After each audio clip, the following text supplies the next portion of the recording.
berusia 28 tahun warga kampung Cinangka, Desa Mekarmulya, Kecamatan Pasir Kuda, Cianjur Selatan.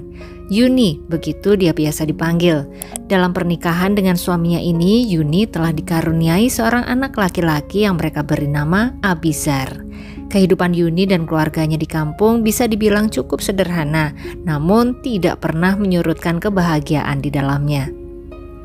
Seiring dengan bertambah besarnya sang anak dan juga biaya hidup yang semakin meningkat, terbersit dalam pikiran Yuni untuk bekerja di kota, dan pada tahun 2025 ini tiba-tiba saja Yuni memperoleh penawaran pekerjaan oleh seorang teman dari media sosialnya menjadi karyawan di sebuah perusahaan catering di kota. Tentu saja ini tawaran yang sangat menarik di mata Yuni. Dia ingin membantu perekonomian keluarga sehingga tidak hanya menggantungkan dari penghasilan sang suami.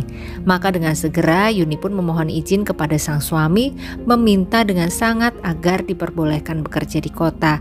Kebetulan ada lowongan, kesempatan tidak akan datang dua kali. Entah mengapa sang suami awalnya sempat tidak memberikan izin. Dia meminta Yuni untuk tetap berada di rumah saja menjaga anak mereka. Namun Yuni tetap memaksa, keinginannya sudah betul-betul bulat. Dia harus berangkat ke kota untuk mengambil penawaran tersebut. Setelah berdiskusi panjang lebar dengan sang suami, akhirnya Yuni diperbolehkan untuk berangkat ke kota. Dan jadwal keberangkatannya adalah di tanggal 25 Januari 2025. Pada hari yang ditentukan tersebut, yaitu hari Sabtu tanggal 25 Januari, Yuni pun berpamitan kepada keluarganya termasuk kepada Pak Jujun, sang ayah. Dalam pamitan tersebut, Yuni bercerita kepada ayahnya bahwa dia mendapat lowongan pekerjaan tersebut dari media sosialnya dan orang yang memberikan lowongan tersebut akan menjemputnya di daerah Joglo, Cianjur. Kemudian dari sana mereka bersama-sama akan menuju ke catering yang membuka lowongan tersebut. Yuni meyakinkan sang ayah untuk tidak perlu khawatir. Dari Pasir Kuda, Yuni diantar dan ditemani oleh suaminya naik kendaraan umum pagi itu menuju ke terminal Cianjur.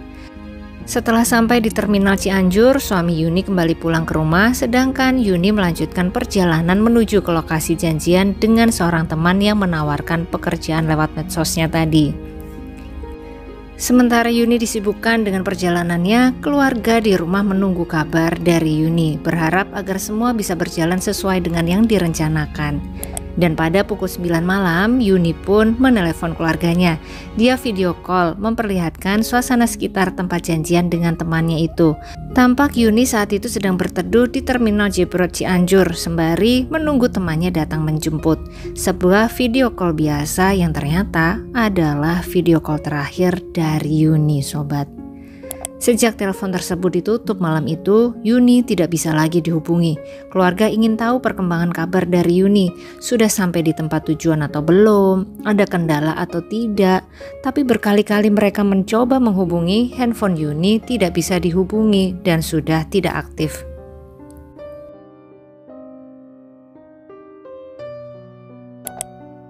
Hari Minggu tanggal 26 Januari 2025, suasana kebun teh milik PT PN 8 yang ada di Kecamatan Cugenang, Cianjur, Jawa Barat pagi itu sangat indah dan cukup ramai dilewati oleh masyarakat sekitar yang hanya ingin sekedar jalan-jalan, pergi bekerja ataupun berolahraga. Dan suasana yang tenang kala itu tiba-tiba saja dihebohkan dengan teriakan warga yang mengatakan bahwa ada sesosok tubuh di antara pohon teh di sana.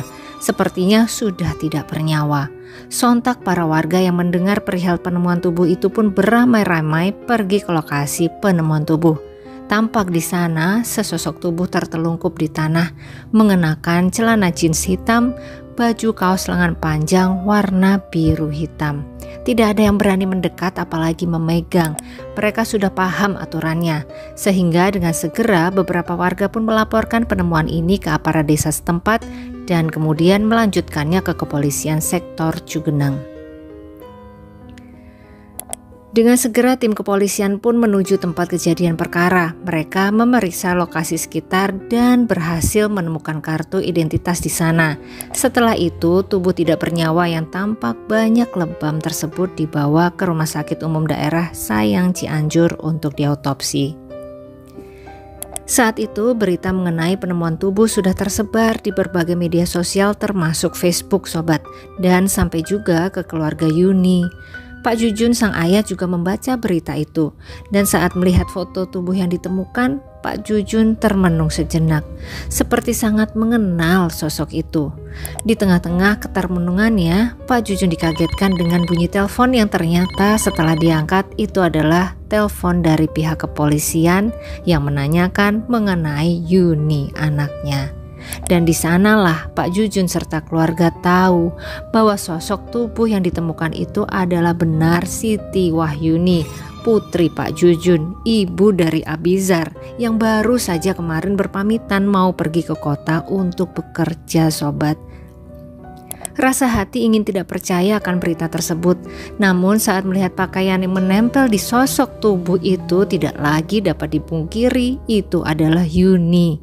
Karena pakaian yang dikenakan adalah salah satu pakaian kesukaan Yuni dan sering dipakai. Pecah tangis seluruh keluarga menerima kenyataan tersebut. Mereka meminta kepada pihak kepolisian untuk segera menangkap dalang di balik hilangnya nyawa Yuni. Dan dengan cekatan, pihak keluarga Yuni juga langsung memeriksa media sosial milik Yuni mengingat ceritanya yang mendapat penawaran pekerjaan dari medsos. Tapi ajaibnya sobat, Facebook Yuni yang semalam masih aktif, pagi ini sudah hilang. Sepertinya sang dalang berusaha keras menghapus jejak komunikasinya dengan sang korban. Kepolisian Cugenang dan Polres Cianjur tidak mau kalah keras dalam berusaha. Mereka segera mendalami kasus ini. Seluruh CCTV yang terkait lokasi penemuan semua mereka cek. Kurang lebih ada sebanyak 7 buah CCTV. Mulai dari CCTV area Jalan Pangeran Hidayatullah sampai ke kawasan perkebunan teh di Cugenang. Dan dengan kerja keras tim kepolisian akhirnya mereka menemukan sosok Yuni di dalam CCTV yang tampak dibonceng oleh seorang pria dengan perawakan kecil. Dengan mudah mereka bisa mendapatkan data pemuda bertubuh kecil tersebut. Dia adalah Muhsin Hidayat, usia 22 tahun. Fokus tim kepolisian pun tertuju pada si Muhsin ini yang sepertinya sudah beberapa kali pindah lokasi dan seperti tahu bahwa dia sedang dicari. Polisi sempat mendeteksi tersangka berada di wilayah kota dan sejumlah kecamatan di Cianjur Selatan, dan akhirnya terdeteksi cukup lama berada di Kecamatan Sukaluyu. Petugas pun segera mengerahkan anggotanya ke daerah tersebut, dan 5 hari setelah penemuan tubuh, akhirnya Muhsin Hidayat berhasil diamankan saat melintas di Jalan Raya Sukaluyu pada pukul 10 pagi. Tanpa perlawanan, Muhsin dibawa ke markas dan di sana dia mengakui semua perbuatannya. Dan dari hasil interogasi, polisi menemukan sebuah fakta baru yang tidak disangka sebelumnya. Begini cerita dari Muhsin. Dirinya dan Siti Wahyuni berkenalan melalui Facebook ternyata sudah sejak 2 tahun lalu sobat. Muhsin pun mengaku jika dirinya menggunakan beberapa nama akun yang berbeda untuk mencari-cari teman atau mangsa di Facebook.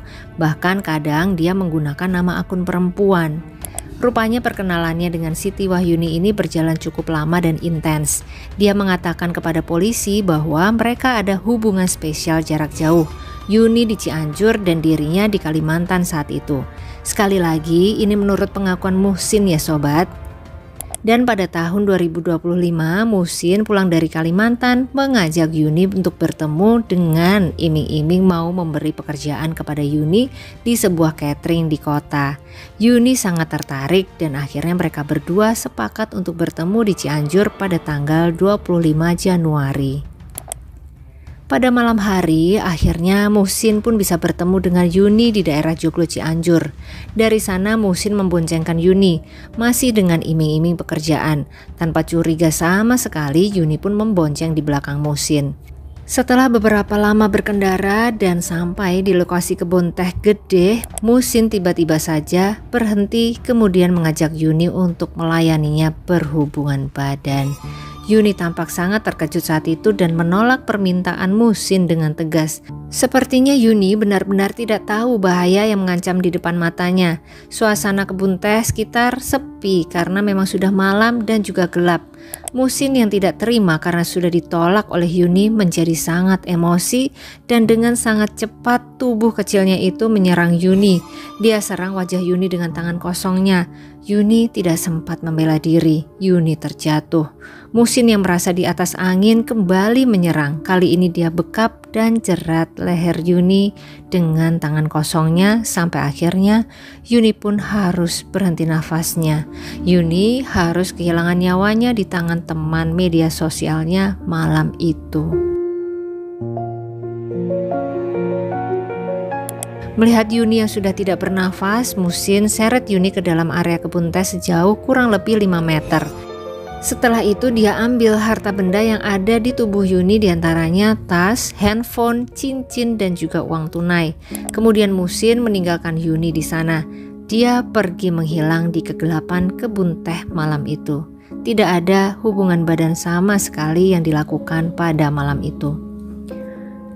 Motif yang dia akui menjadi penyebab tindakan penghabisan nyawa tersebut adalah karena emosi. Yuni tidak mau diajak berhubungan badan dengannya. Astagfirullahaladzim, Muhsin. Karena memang oleh tersangka ini diiming-imingi pekerjaan, kemudian komunikasinya intens melalui media sosial. Akhirnya pada tanggal 25 Januari kemarin bertemulah di daerah Cianjur sampai pada akhirnya ditemukan korban di TKP. Alasan utama tersangka ini melakukan perbuatannya adalah pada saat dijemput mulai dari Joglo Cianjur menuju TKP adalah untuk tujuan tersangka adalah untuk mengajak berhubungan badan kepada korban. Tapi korban tidak bersedia. Dan atas tindakannya ini Muhsin pun terancam mendapat hukuman seumur hidup atau penjara minimal 20 tahun. Semoga saja pihak korban bisa mendapatkan keadilan yang seadil-adilnya ya sobat. Banyak sekali yang merasa kehilangan sosok Siti Wahyuni. Teman, keluarga, bahkan para tetangga yang mengenal Yuni semua merasa sangat kehilangan. Terbukti dari banyaknya orang yang turut mengantar Yuni ke pembaringan terakhirnya. Semoga Siti Wahyuni sekarang sudah tenang di sana ya. Dan semoga upayamu dalam mempertahankan kehormatanmu di malam itu mendapat balasan baik dari Allah. Semoga diampuni segala kesalahanmu. Dan untuk keluarga yang ditinggalkan, semoga diberi kekuatan serta ketabahan. Dan terutama untuk adik Abizar, semoga menjadi anak yang soleh, kuat dan hebat kelak. Amin ya Allah. Assalamualaikum warahmatullahi wabarakatuh. Saya Ketua Desa Mekar Mulya sekaligus perwakilan dari keluarga besar almarhumah Siti Wahyuni mengucapkan terima kasih kepada Kepolisian Republik Indonesia, Polsek Cibinong, Polres Cianjur, Kabin Kaptipas Desa Mekar Mulya, Kedinsan Desa Mekar Mulya dan seluruh warga masyarakat yang telah membantu mulai dari evakuasi sampai pemulangan jenazah dan doa dari semuanya. Alhamdulillah pelaku yang telah melakukan kejadian terhadap almarhumah sudah tertangkap pada hari kemarin. Saya mohon sama keluarga pada pihak yang berwenang untuk menghukum yang seberat-beratnya sesuai dengan peraturan yang berlaku. Dan terakhir, saya mohon doanya dari semua masyarakat untuk mendoakan almarhumah Husnul Khotimah dan menjadi ahli surga. Dan juga keluarga ditinggalkan, orang tua, suami, anak mendapatkan keikhlasan dan ketabahan dari Allah Subhanahu wa Ta'ala. Terima kasih. Assalamualaikum warahmatullahi wabarakatuh. Demikian sobat, kisah kasus kita kali ini. Bagaimana pendapat sobat semua? Sepertinya kita semua ini harus semakin berhati-hati saat berkenalan melalui media sosial ya. Jangan mudah percaya. Jangan lupa selalu memohon perlindungan Allah. Untuk sobat Mbak Tiwul semua di luar sana, selalu hati-hati ya. Jangan lupa untuk berdoa yuk. Sekarang yuk berdoa. Terima kasih yang sudah menyimak kisah ini sampai akhir. Jangan lupa like-nya kalau suka sama video ini. Tapi kalau kurang suka atau kurang berkenan boleh di skip saja ya sobat. Sampai ketemu lagi di kisah-kisah selanjutnya dan selamat beraktivitas kembali. Wassalamualaikum warahmatullahi wabarakatuh.